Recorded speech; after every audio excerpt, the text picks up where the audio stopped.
Sa number 4, anay Tanod ginpatay sa mga armado sa Calatrava, hinablos, nasalabat.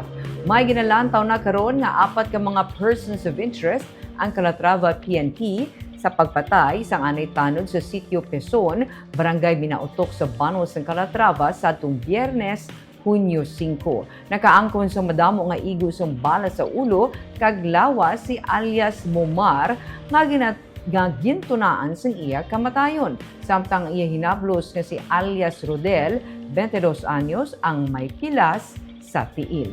Nagwa sa investigasyon nga yara sa sulod sang balay si alias Momar o purang asawa kag bata sang nag-abot ang apat ka mga persona nga nagapangita sa iya.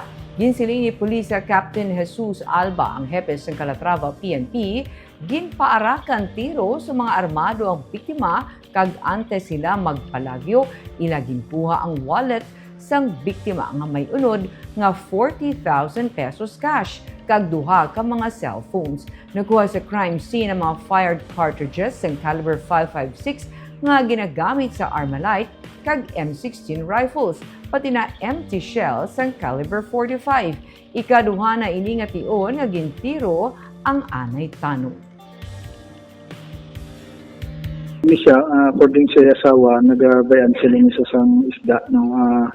But wala man nabon ginano posibilidad nga sa drug personality niya nato ni nga victim according sa barangay nag-engage kung sa illegal nga droga.